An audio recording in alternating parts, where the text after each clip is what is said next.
Marcus started drinking when he was 16, not because he wanted to become an alcoholic, but because alcohol made the pain go away. His home was violent. His father beat his mother. His mother cried. His siblings hid. And Marcus learned that if he drank enough, he didn't have to feel any of it. The pain would go numb. The fear would disappear. For a few hours, and he could pretend he didn't exist. By the time he was 25, drinking wasn't a choice anymore. It was survival. He would wake up and think about drinking. He would go through his day thinking about drinking. He would go to bed and dream about drinking. Alcohol had become the most important thing in his life, more important than his job. He was fired 3 times because he showed up drunk, more important than his health. His liver was failing. His hands shook. His mind was foggy, more important than his relationships. He had lost every friend who cared about him. His family had given up, more important than his faith. He hadn't been to church in years. He had stopped praying. He had stopped believing God cared. And then he met Sarah. She was a waitress at the bar where he spent most of his time. She was kind to him, not because he deserved kindness, but because she saw something in him that he couldn't see in himself, something that was still alive, still capable of being loved. Marcus fell in love with Sarah, not because he was healthy, but because she made him want to be. For the first time in 10 years, Marcus wanted something more than he wanted alcohol. He tried to quit. Not in a real way, just in a surface way. He would go a few days without drinking, and then something would trigger him.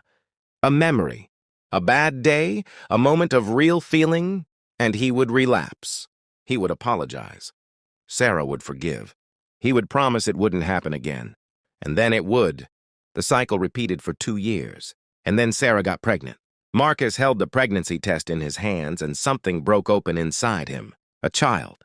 A human being that would depend on him. That would call him father. That would inherit his genetics and possibly his addiction and his brokenness. And he realized something. His addiction wasn't just destroying him anymore. It was going to destroy his child. Marcus went to rehab, not because he wanted to, not because he was ready, but because he had to. Because the alternative was losing the 2 people he loved most. Rehab was hell.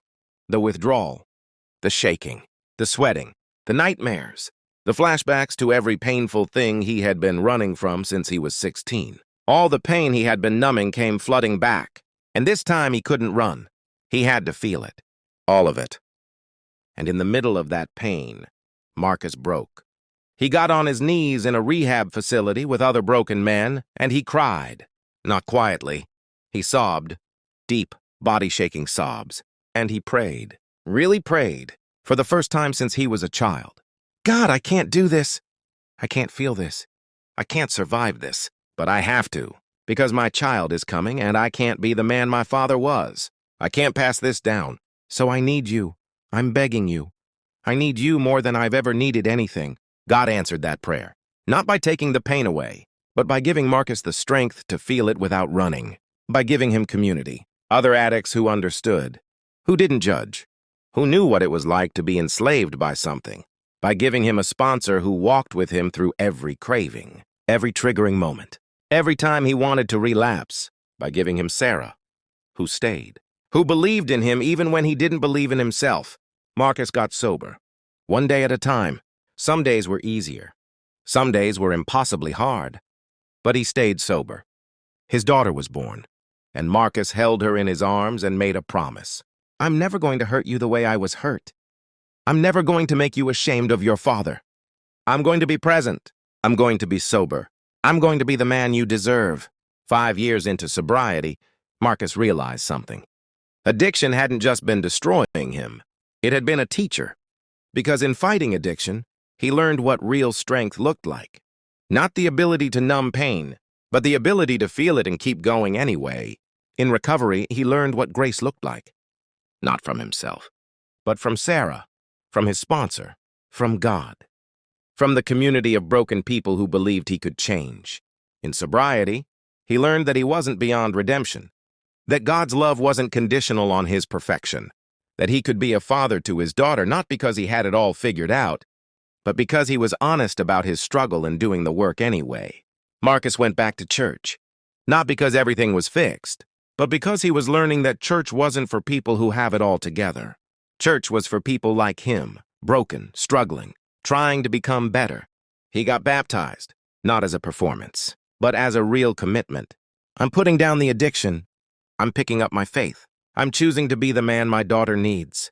If you're watching this and you're struggling with addiction, maybe it's alcohol, maybe it's drugs, maybe it's food, maybe it's work, maybe it's relationships, maybe it's sex, maybe it's shopping, maybe it's anything that helps you numb the pain. I want you to know something. Your addiction isn't your fault, but your recovery is your responsibility. You didn't choose to be born into pain. You didn't choose to be hurt or abandoned or abused. You didn't choose to need something to numb yourself, but you can choose to get help. You can choose to feel the pain instead of run from it. You can choose to be different than the generation before you. Addiction is a symptom. The real problem is the pain underneath it, and you have to address both. The addiction and the pain. You can't just white-knuckle your way through sobriety. You have to actually heal. That takes time. That takes community. That takes honesty. That takes faith. But it's possible. Marcus is proof of that. You're not beyond redemption. You're not too broken to be saved. You're not a lost cause. God doesn't love you less because you're addicted. God loves you exactly as much as he loves the most perfect person on earth. And he's waiting for you to be ready to come home, not because you're perfect, but because you're willing to try. Marcus's story is about the power of redemption. It's about choosing yourself and your future over the addiction that's destroying you. It's about God's grace being bigger than your mistakes. If this story reached you while you're struggling with addiction, subscribe. Because next week, I'm sharing another story about someone who learned that recovery isn't about perfection. It's about showing up. You don't have to hit rock bottom. You don't have to lose everything. You can choose to get help today. Your future self is waiting. Your family is waiting. God is waiting. My name is Faith T. Berrien. I'll see you in the next story.